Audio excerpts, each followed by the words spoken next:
नमस्कार, मैं राशि। आप देख रहे हैं सी न्यूज़ भारत। वक्त हो चुका है न्यूज़ बुलेटिन का। इस न्यूज़ बुलेटिन में बात करेंगे बलिया की, जहां बाढ़ प्रभावित क्षेत्र में भाजपा के विधायक प्रतिनिधि विश्राम सिंह, ग्राम प्रधान और लेखपाल ने बाढ़ पीड़ितों में किया राहत सामग्री का वितरण, और दिखाएंगे पाकुड़ में कैसे सरकार आपके द्वार कार्यक्रम में पहुंचे विधायक दिनेश मरांडी। ऐसी तमाम खबरों पर करेंगे विस्तार से चर्चा। खबर बलिया से, जहां बाढ़ प्रभावित क्षेत्र में भाजपा विधायक के प्रतिनिधि विश्राम सिंह, ग्राम प्रधान और लेखपाल ने बाढ़ पीड़ितों में की राहत सामग्री का वितरण। आपको बता दें कि सरयू नदी की बाढ़ से घिरे खेवसड़ गांव में सैकड़ों बाढ़ पीड़ितों को सरकार द्वारा भेजी गई राहत सामग्री का वितरण किया गया। बाढ़ पीड़ितों में लाई, आलू, आटा, तेल, माचिस, चावल, चना, पानी रखने का डिब्बा सहित अन्य रोजमर्रा की जरूरी सामानों का वितरण किया गया। वहीं ग्राम प्रधान अवध कुमारी गिरी ने कहा कि हमारे गांव में 400 लोग बाढ़ से प्रभावित हैं, जिनमें 300 से ज्यादा बाढ़ पीड़ितों को राशन वितरण किया गया है, जिसमें शेष लोगों को जल्द ही मिल भी जाएगा। आइए जानते हैं इस विषय में ग्राम प्रधान अवध कुमार गिरी एवं लेखपाल कन्हैया लाल ने और क्या कुछ जानकारी दी। पूरे ग्राम प्रधान करीब 400 नियर अबाउट बाढ़ में प्रभावित थे। लोगों को बढ़ चुका है, 350 लोगों का बढ़ चुका है। क्या वजह है कि अभी तक नहीं मिला? वहाँ थोड़ा स्टोर पर तकलीफ की वजह से। किस तरह की तकलीफ आई थी? बाढ़ की स्थिति नॉर्मल चल रही है, पानी कम हो रहा है जी। कटान भी हो रही थी? कटान हुई थी, लेकिन कुछ लोगों का आरोप जो है प्रधान जी अनदेखी कर रहे हैं बिना सूचना के। नहीं, सबको मैं बोल चुका हूँ। राशन वितरण में सबको सूचित कर दिया हूँ, प्रशासन को भी बुलाया था। कन्हैया लाल, लेखपाल हूँ मैं चांदपुर का। मान लीजिए जो बताएं प्रधान जी, लगभग जो है 350 तक वितरण हो चुका है। क्या है उसमें जो राशन की किट है, उसमें क्या है, उससे कितना जो लोग है कितना राहत मिल जाएगा उनको? खाने पीने का जो है हो जाएगा, जब तक पानी है। अगर नहीं निकल पाते हैं तो आराम से खा पी लेंगे वहाँ, किसी के लिए पशु चारा का तभी तो हम लोग नहीं, कोई बोला मुझे ना उसका कोई दिया है। बलिया से सी न्यूज़ संवाददाता जेपी तिवारी की रिपोर्ट। बलरामपुर जिले के चांदो थाना क्षेत्र अंतर्गत एक बुजुर्ग महिला की हत्या का मामला सामने आया था, जिस पर पुलिस गंभीरता से जांच कर रही थी, जिसमें आखिरकार पुलिस को सफलता मिली और आरोपी पति पत्नी को गिरफ्तार कर लिया गया है। जानकारी के मुताबिक आरोपी महिला ने बुजुर्ग महिला की हत्या कर दी थी। वो जादू टोना करती है और हत्या के बाद उसने अपने पति के साथ मिलकर शव को जंगल में फेंक दिया था। डीएनए रिपोर्ट के आधार पर बुजुर्ग महिला की पुष्टि हुई। वहीं मृतका बुजुर्ग महिला का केवल हड्डी अवशेष मिला था। विधिवत डीएनए रिपोर्ट के पश्चात मृतका का पुत्र रिपोर्ट दर्ज कराया था, जिसका खुलासा होने पर पता चला कि आरोपी कौन है और दोनों ही आरोपियों को गिरफ्तार कर लिया गया है एवं न्यायिक रिमांड के लिए भेज दिया गया है। बलरामपुर से सी न्यूज़ संवाददाता मुकेश सिंह की रिपोर्ट। खबर राजस्थान के हनुमानगढ़ से, जहां लोक परिवहन बस और कार में भीषण टक्कर हो गई। पिता पुत्र सहित 2 लोगों की मौत हो गई। वहीं कार चालक गंभीर रूप से घायल हो गया। टक्कर के बाद बस चालक मौके से फरार हो गया। गंभीर घायल कार चालक को हनुमानगढ़ के जिला अस्पताल में भर्ती कराया गया है। श्रीगंगानगर हनुमानगढ़ सड़क मार्ग पर पक्का सहारना के नजदीक हुआ हादसा। हनुमानगढ़ से सी न्यूज़ संवाददाता अशोक की रिपोर्ट। खबर पाकुड़ से, जहां राज्य सरकार द्वारा चलाई जा रही सरकार आपके द्वार कार्यक्रम के तहत मंगलवार को लिट्टीपाड़ा के जामजोड़ी में सरकार आपके द्वार कार्यक्रम आयोजित की। वही कार्यक्रम में भारी संख्या में लोगों ने पहुंचकर अपना अपना आवेदन जमा किया। साथ ही लोगों को ऑन द स्पॉट समाधान भी किया गया। वहीं सरकार आपके द्वार कार्यक्रम में लिट्टीपाड़ा विधायक दिनेश मरांडी पहुंचे, जहां उन्होंने लोगों से सीधा संवाद किया।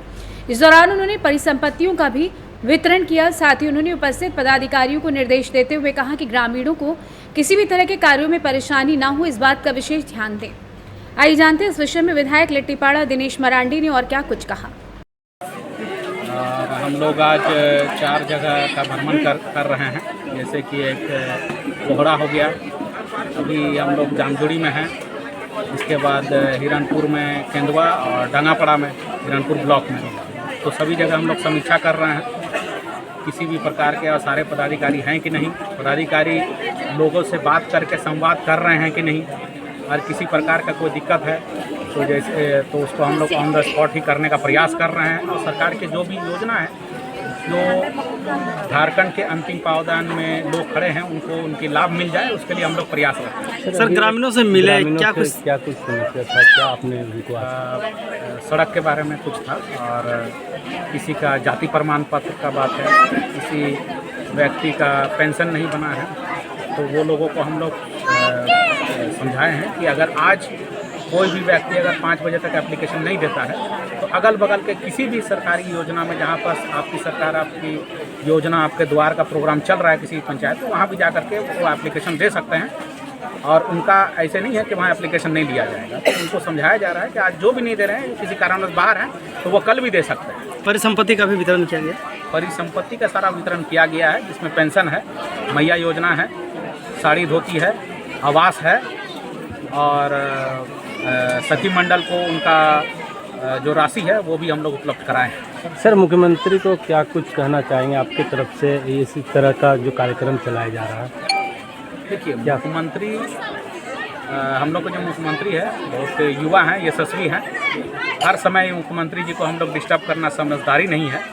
वो हम लोग को दायित्व दिए हैं एज ए विधायक कि हम लोग को सारा काम उनके एब्सेंस में हर जगह वो जा नहीं पाएंगे, तो हम लोग उनके एब्सेंस में सारा जगह घूम करके उनकी योजना को, सरकार की योजना को सब जगह तक हम लोग पहुंचा रहे हैं। और बहुत सारे लोग हैं, भारतीय जनता पार्टी अपना आलोचना करते रहती है और पक्ष और विपक्ष के बाद चलते रहता है, लेकिन ये निश्चित है कि सरकार की जो लाभकारी योजना है वो अंतिम पायदान में जो लोग खड़े हैं उनको योजना मिल रही है। कहीं ना कहीं इस कार्यक्रम से जो ग्रामीण है या फिर जो लाभान्वित जो भी है, वो लोगों में उत्साह देखा जा रहा है ऐसे कार्यक्रम से। सरकार में जितने भी लोग हैं, ग्रामीण से बात हो रहा है, वो लोग बहुत खुश हैं, और जो भी योजना है, पदाधिकारी हैं, उनको जानकारी मिल रहा है कि योजना कैसे, कहाँ, कब, कैसे पहुंचेगा। किसी का बैंक खाता में त्रुटि है, किसी प्रकार का कोई पेपर में त्रुटि है, तो उनको जानकारी दिया जा रहा है और तुरंत उसको निदान करके उनको घर में भेज दिया जाए। पाकुड़ से सी न्यूज़ संवाददाता प्रशांत मंडल की रिपोर्ट।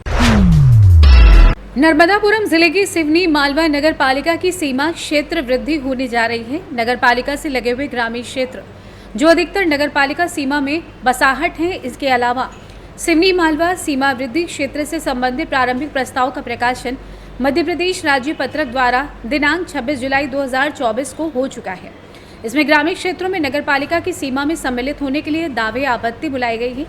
सिवनी मालवा नगर से लगे सीमावर्ती इलाकों को नगरपालिका क्षेत्र में जोड़ने के लिए शासन के आदेश पारित हुए हैं, जिसके चलते आज ग्राम पंचायत बिल्दी के सरपंच सहित ग्राम पंचायत के अंतर्गत आने वाले मोहनपुर और बिल्दी के ग्रामीणों ने ग्राम सभा का आयोजन कर एक मत होकर सिवनी मालवा नगरपालिका में गांव को शामिल नहीं किए जाने की मांग की। नगरपालिका की सीमा वृद्धि के लिए शासन के आदेश और दावे के और ग्रामीणों के दावे आपत्ति बुलाई गई। इसी के चलते आज ग्राम वासियों ने एक राय होकर ग्रामीण सिवनी मालवा तहसील कार्यालय पहुंचे, जहां उन्होंने अनुविभागीय अधिकारी को अपने दावे आपत्ति संबंधित समस्याओं से अवगत कराया।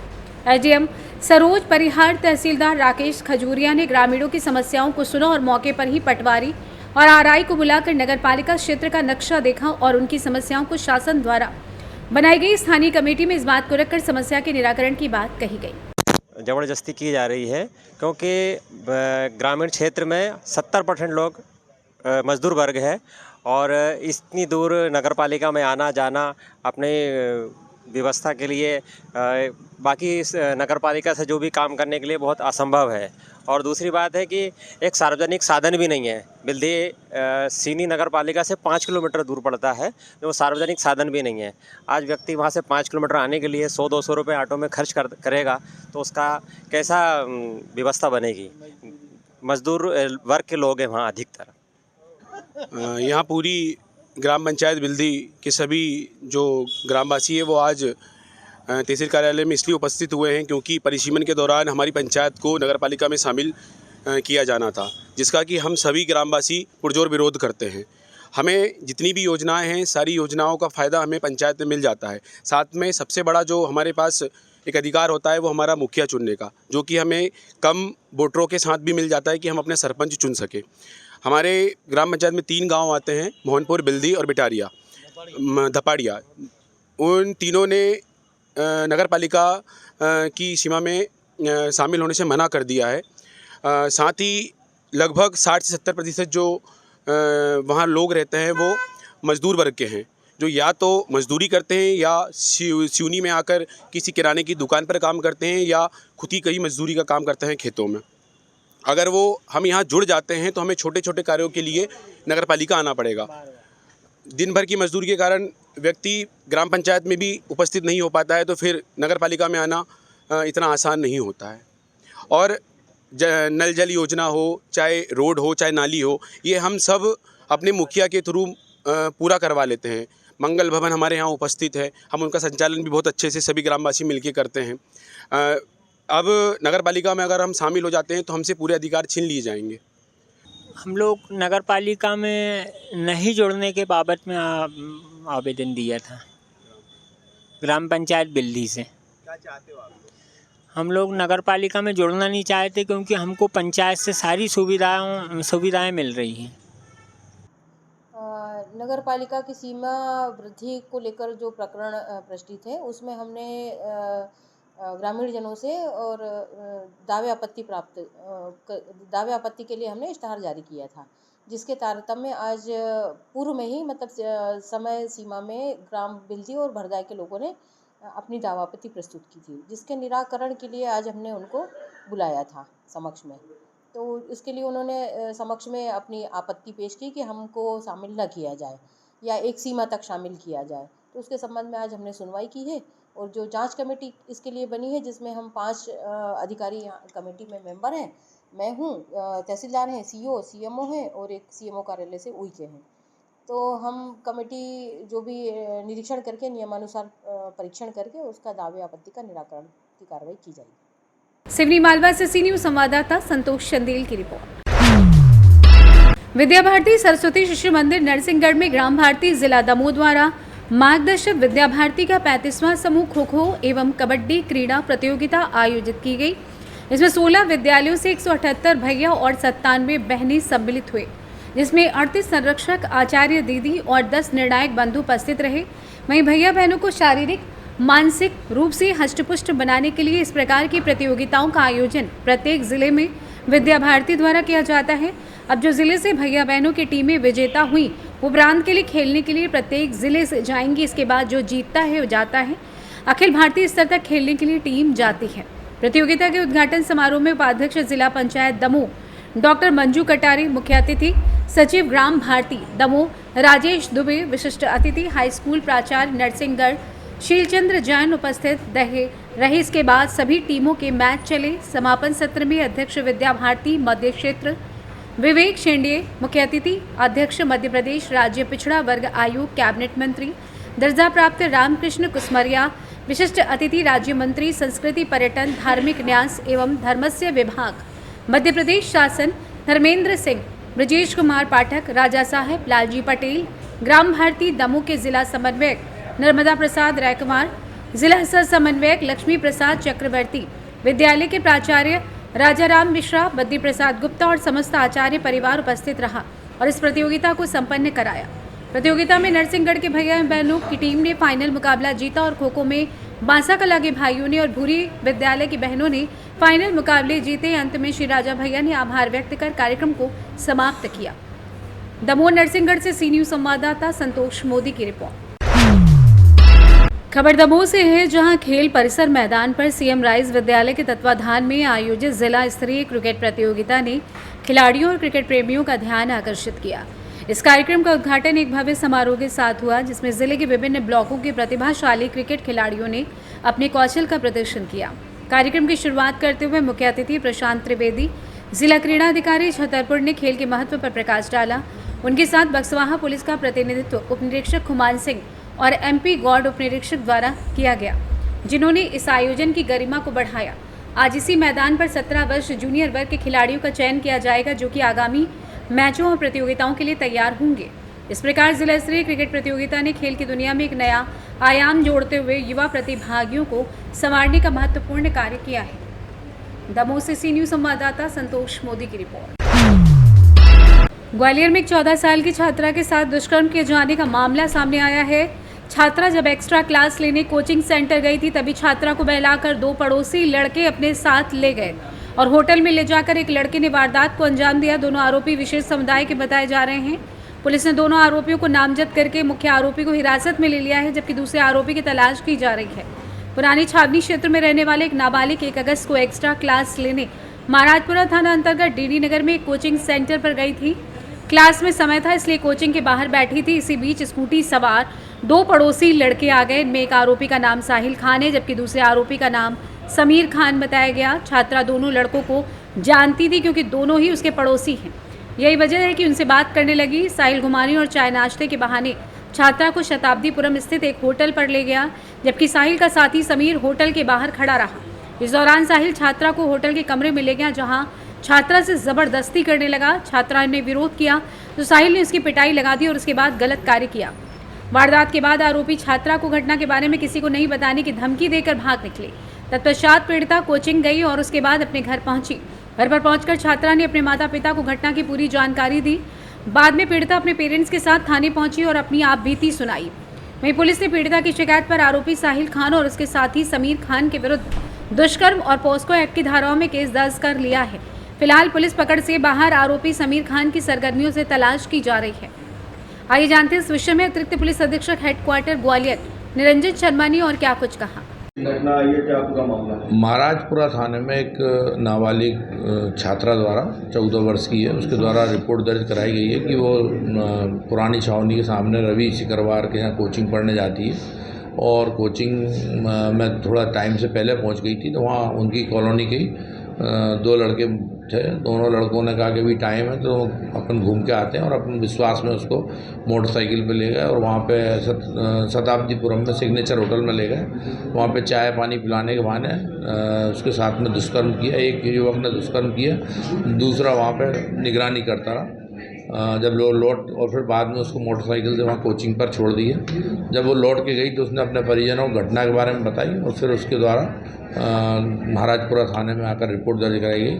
उसकी रिपोर्ट पर से तत्काल दुष्कर्म व पास्को एक्ट का अपराध पंजीबद्ध किया गया और प्रकरण की गंभीरता को देखते हुए थाना प्रभारी महाराजपुरा व सीएसपी महाराजपुरा द्वारा आरोपियों की धरपकड़ के लिए पार्टी रवाना की गई और जो मुख्य आरोपी है जिसके द्वारा दुष्कर्म करना बताया गया उसको हिरासत में ले लिया। दूसरे आरोपी के लिए पार्टी रवाना हुई, वो भी गिरफ्तार कर लिया जाएगा और दोनों आरोपियों से पूछताछ की जाएगी कि इनके द्वारा इस प्रकार की घटना क्यों घटित की गई और आरोपियों को गिरफ्तार कर माननीय न्यायालय के समक्ष पेश किया जाए। ग्वालियर से सी न्यूज़ संवाददाता शिवम सिंह चौहान की रिपोर्ट। खबर सोनभद्र से, जहां उत्तर प्रदेश पुलिस अब अंतर्राष्ट्रीय मानकों पर भी खरी उतर रही है। सीएम योगी के विजन में अपराधियों के खिलाफ जीरो टॉलरेंस नीति का पालन करने वाले यूपी पुलिस स्मार्ट पुलिसिंग को बढ़ावा देने के साथ ही रिस्पॉन्सिबल व रिलायबल अप्रोच के कारण नए प्रतिमान गढ़ रही है। इसी क्रम में एक नई उपलब्धि हासिल करते हुए सोनभद्र की पुलिस लाइन को अंतर्राष्ट्रीय स्तर का ISO सर्टिफिकेट प्राप्त हुआ है। मुख्यमंत्री योगी आदित्यनाथ जनता के प्रति जवाबदेही, पारदर्शिता और जीरो टॉलरेंस नीति में ISO सर्टिफिकेशन मील का पत्थर साबित होगा। ये कार्यों की समयबद्धता को सुनिश्चित करता है। स्टैंडर्ड ऑपरेटिंग प्रोसीजर्स, मानव प्रबंधन, बेहतर कार्यस्थल और मूलभूत सुविधाओं के बेहतर होने से पुलिस की कार्यक्षमता आदि बढ़ेगी, जिसका लाभ सीधे उत्तर प्रदेश की जनता और कानून व्यवस्था को मजबूत रखने में मिलेगा। इससे पुलिस के अधिकारियों व जवानों को भी इंटरनेशनल स्टैंडर्ड की सुविधा प्रदान करने का मार्ग प्रशस्त हुआ है। सर, आपके यहाँ सोनभद्र पुलिस जो है देश की दूसरी पुलिस बन गई है और अंतर्राष्ट्रीय पुलिस के नाम पर घोषित हो गई है। ISO आपको प्रमाण पत्र भी मिला, क्या कहना चाहिए? देखिए, ISO 9001/2015 जो ISO सर्टिफाइड हुई है उसके मानक हैं।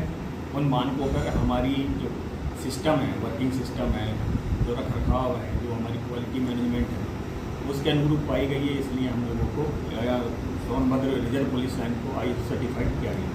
अच्छा, इसके पहले आप कहाँ थे और पहला देश का कौन सा पुलिस ऐसा लाइन रहा?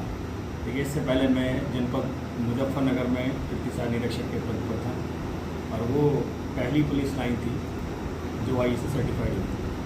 तो अब सोनभद्र हिंदुस्तान की दूसरे नंबर की पुलिस हो गई है, तो इस पर आप कैसे देखते हैं? देखिए, ये हमारे पुलिस अधीक्षक महोदय के कुशल निर्देशन में जो चीज़ें थी हमने उसको डेवलप करा, उस पर सभी लोगों ने कड़ी मेहनत करी और इसी का परिणाम है कि आज हमारी पुलिस लाइन ISO सर्टिफाइड है। तो सोनभद्र जनपद वासियों को भी गर्व हो रहा है कि ISO प्रमाणित पुलिस हो गई है। अब अंतर्राष्ट्रीय स्तर पे आपकी पहचान एक मिल गई है। तो देश में ऐसे कितने पुलिस लाइन होंगे जो ISO प्रमाणित होंगे? अभी जो मेरी जानकारी में है, जो ISO टीम ने बताया था, पहली पुलिस लाइन मुजफ्फरनगर और दूसरी पुलिस लाइन सोनभद्र, अभी दो ही।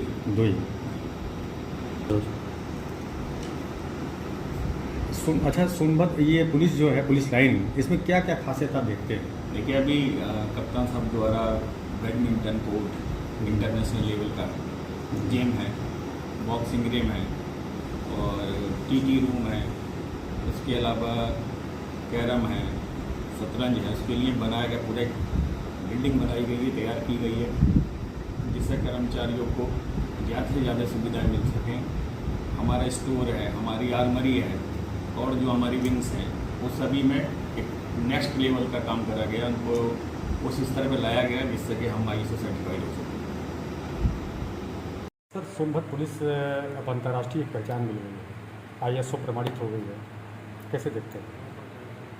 देखिए, एक गर्व की चीज़ है, हमारी पुलिस लाइन को ISO सर्टिफिकेशन दिया गया है। ISO सर्टिफिकेशन एक स्टैंडर्ड है, उसके मानक हैं कि आप जब तक उन पर खरे नहीं उतरेंगे, उन मानकों को पूरा नहीं करेंगे, तब तक ये सर्टिफिकेट नहीं प्रदान किया जाता है। तो 1 महीने के आसपास तक ISO की टीम हमारे यहाँ रही।